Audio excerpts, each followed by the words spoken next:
Hello everyone, आज हम देखेंगे मैथ्स 1 के 2024 क्वेश्चन पेपर के सॉल्यूशंस। इसके प्रीवियस वीडियोस में हमने 2 क्वेश्चंस देखे थे। आज हम देखेंगे क्वेश्चन नंबर 2B। इसमें 4 क्वेश्चंस रहेंगे, ईच कैरी 2 मार्क्स। 5 में से आपको 4 सॉल्व करने रहेंगे। Now the first question is a rectangle is given and the sides of rectangles are given. You have to form by using the information 2 simultaneous equations. Okay, the solution is ABCD is a rectangle. हमने लिख लिया है। तो यहाँ पे equation form करने के लिए we have to use the property क्या है रेक्टेंगल की, as the sides are given so we have to use this property, opposite sides of rectangle are equal. अब अपोजिट साइड्स फिगर में कौन से आएंगे, फर्स्ट पेयर आएगा AB and CD। So we can write here in the solution AB is equal to CD as the opposite sides are equal. The value of AB we will put now. The value of AB is 2x plus y plus 8 is equals to the another side CD 4x minus y. Okay, अब यहाँ पे value shift करने, तो यहाँ पे value shift करते थे। x को मोस्टली पॉजिटिव रखा जाता है, तो 2x को इधर शिफ्ट कर देते हैं और y को इधर शिफ्ट कर। तो यहाँ पे बाकी क्या रहेगा, सिर्फ 8। सो हम 8 को लिख लेते हैं, इज इक्वल टू देंगे सिर्फ एक ही कांस्टेंट। अब वेरिएबल एक साइड 4x की तरफ जाएगा 2x, तो प्लस का हो जाएगा माइनस y है एज इट इज़ रहेगा, प्लस y गेट शिफ्ट तो ये हो जाएगा माइनस। हो गया। अब यहाँ पे आएगा 8 इज इक्वल टू, इसका एक ग्रुप हो गया, 4 में से 2 गया 2x, इसका y का एक ग्रुप हो जाएगा, सेम साइन है तो हम ऐड कर देंगे 2y। आंसर को आएगा ग्रेटर नंबर साइन, तो दोनों सेम ही है तो -2। अब इसको स्टैंडर्ड फॉर्म में लिख लेते हैं। हम पहले वेरिएबल के वैल्यूज़ लिख लेते हैं, इज इक्वल टू 8। अब इसको हम और लोएस्ट फॉर्म में कर सकते हैं, तो दोनों साइड्स हम डिवाइड करते हैं बाय 2। तो यहाँ पे लिखेंगे हम डिवाइडिंग बोथ साइड्स बाय 2। दोनों साइड्स हम 2 से डिवाइड कर देते हैं। अगर दोनों साइड हम 2 से डिवाइड करते हैं तो each value we will get by 2। तो इसको 2 से डिवाइड किया तो आएगा सिर्फ x माइनस, इसको भी 2 से डिवाइड किया 2 कैंसिल हो जाएगा y। 8 को 2 से डिवाइड कर देंगे तो आंसर आ जाएगा 4। This is one of the your required equation. अब हमें सेकंड पार्ट करना है। सेकंड पार्ट में आएंगे sides, second pair opposite side की दूसरी पेयर। मैं इसी में कर रही हूँ सेम पेज पे, आपको एक के नीचे एक लिखना है, साइड में नहीं लिखना है। तो सेकंड पेयर इक्वल साइड की कौन सी हो गई, 2y is equal to x plus 4। तो यहाँ पे हम लिख सकते हैं AC is equal to BD। Okay, AC is equals to BD हो गया। फिर यहाँ पे हम लिख देते थे वैल्यूज़, AC की वैल्यू है 2y is equal to value of BD is x plus 4। 2y को इधर शिफ्ट कर दो, तो यहाँ पे या सिंपल यू कैन डू ऐसे ही कर लेते हैं, ठीक है। 2y को इधर शिफ्ट कर दिया तो यहाँ पे कुछ नहीं, तो 4 को इधर शिफ्ट कर देंगे, प्लस का हो गया माइनस, तो यहाँ पे आएगा -4 is equal to x। 2y इधर शिफ्ट हो गया तो प्लस का हो गया माइनस। इसको स्टैंडर्ड फॉर्म में x minus 2y is equal to -4। These are your 2 required equation. First हो गया x minus y is equal to 4 और सेकंड हो गया x minus 2y is equals to -4। Okay, now the second question. Second question में क्या देखे हैं, solve the following quadratic equation using factorisation method. Factorisation method से हमें आपको ये इक्वेशन सॉल्व करना है। तो फैक्टराइजेशन मेथड से पहले आंसर में लिखो आप गिवन इक्वेशन। आपको जो भी गिवन इक्वेशन देखे सॉल्यूशन में पहले वो लिखना है।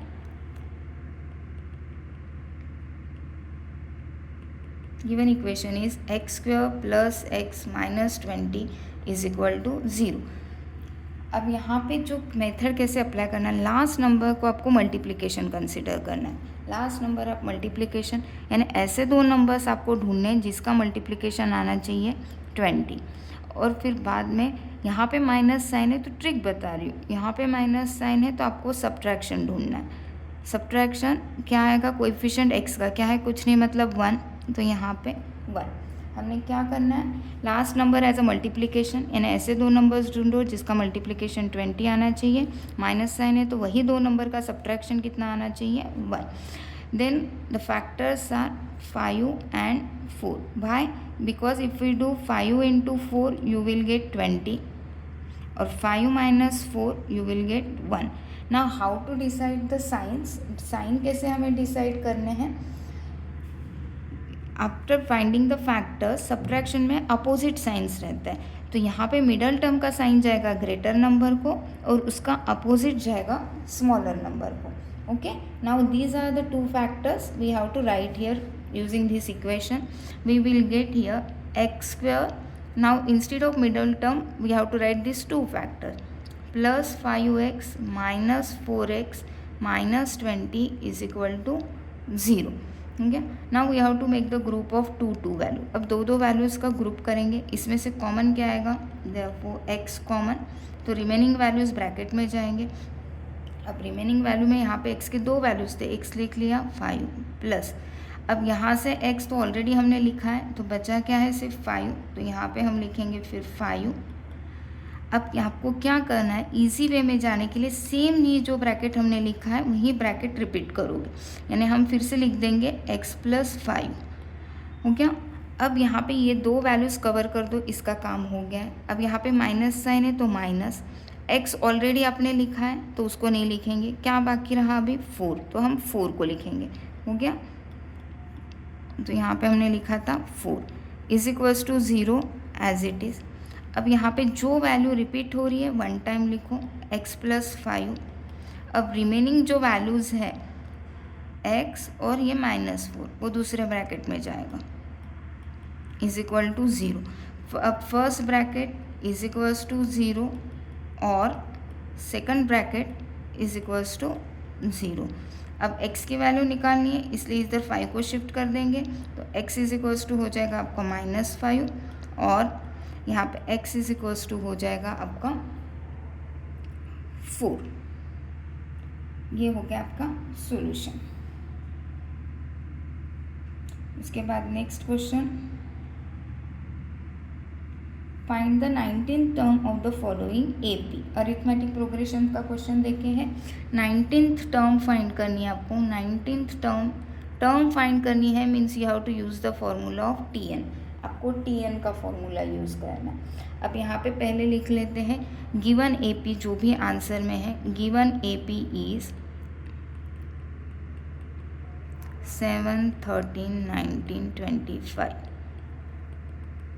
तो here a is equals to, मतलब फर्स्ट टर्म हो गया आपकी 7, फिर हम d को फाइंड करेंगे, d मतलब कॉमन डिफरेंस, 13 माइनस 7 ये हो गया आपका 6, d की वैल्यू आ गई आपकी 6। अब यहाँ पे हम tn का फॉर्मूला लिखेंगे, tn का फॉर्मूला लिखेंगे हम, वी नो दैट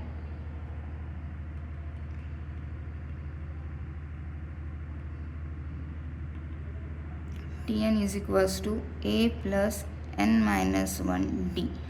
अब n means position of the term. अब आपको कौन से टर्म फाइंड करनी है, 19th टर्म फाइंड करनी, 19th टर्म फाइंड करनी है, इसलिए यहाँ पे हम लिखेंगे for n is equals to 19। n की जगह क्या रखेंगे, अब आप 19 रखोगे।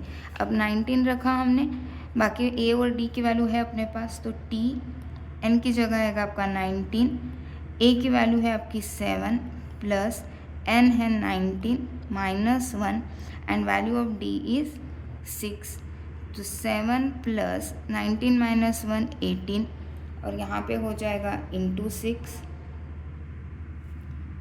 मल्टीप्लिकेशन का ग्रुप करना है, इनको ऐड नहीं करना, फर्स्ट मल्टीप्लिकेशन, तो 7 plus 108 you will get the answer 115।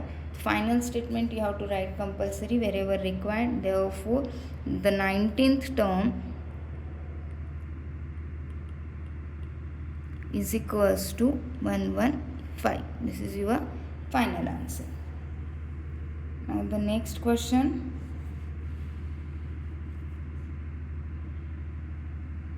the next question is a card drawn from well shuffled pack of 52 playing card. Find the probability that the card drawn is a face card. अब हमें face card की probability find out करनी है। अब face card की probability कैसे find करेंगे, पहले हम लिखेंगे कि गिवन क्या है, total number of cards is equals to कितने हैं 52। तो आंसर में आप लिखोगे पहले solution given total number of cards यानी टोटल अवेलेबल वैल्यूज़ कितने हैं 52। देयरफॉर सैम्पल स्पेस में नंबर ऑफ एलिमेंट्स हो गए 52 हो गया। अब हमें फाइंड करने हैं प्रोबेबिलिटी ऑफ फेस कार्ड। तो यहाँ पे आप लिखो पहले टोटल नंबर ऑफ, यहाँ पे हम लिख लेते हैं इवेंट ए में हम लिखते हैं the card drawn is face card, the card drawn is face card. अब total number of face card कितने रहते हैं, पहले वो लिख लेते हैं total number of face card. Total 4 sets रहते हैं, हर एक सेट में 3-3 फेस कार्ड होते हैं, ठीक है। 3 फेस कार्ड यानी टोटल हो गया आपके 12।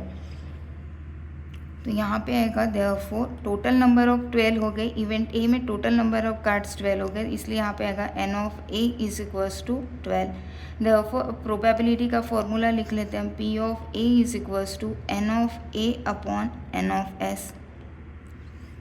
अब n of a upon n of s हो गया, और वैल्यू को पुट कर दो, n of a 12, n of s हो गया 52, कैंसिलेशन करो। अब जिससे कैंसिल होता है 4 से कैंसिल हो जाएगा, 4 3 ज़ा 4 1 ज़ा 4 3 ज़ा, यानी आपका हो गया 3/13। P of A is equals to 3/13। तो लास्ट स्टेटमेंट आएगा therefore probability of face card drawn, therefore probability of face card drawn is 3/13. This will be your final answer. Now the next, here answer table also I have already made.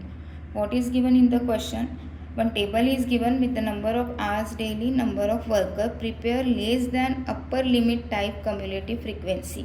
CF का table आपको prepare करना है। तो यहाँ पे cumulative frequency का एक extra column आपको आंसर में ऐड करना है। तो पहले हम क्या प्रिपेयर करना है वो लिख लिया है।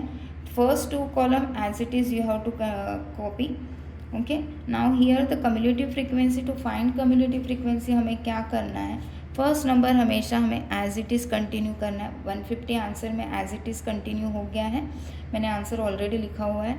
फिर यहाँ पे आपको एडिशन करते जाना है क्रॉस में, यानी 150 को ऐड करना है 500 के साथ। इसका एक सेपरेट वीडियो भी मैंने ऑलरेडी अपलोड किया हुआ है, सो मैंने डायरेक्ट आंसर लिखा है यहाँ पे। आंसर हो जाएगा इनका एडिशन 650। फिर 650 को जो आंसर है उसको 300 में ऐड करो, तो इसका आंसर हो जाएगा आपका 950। 950 को फिर से 50 के साथ ऐड करो, तो इसका आंसर हो जाएगा आपका 1000। क्रॉस में वैल्यूज़ ऐड करते जाना है। This is our question number 2 is completed.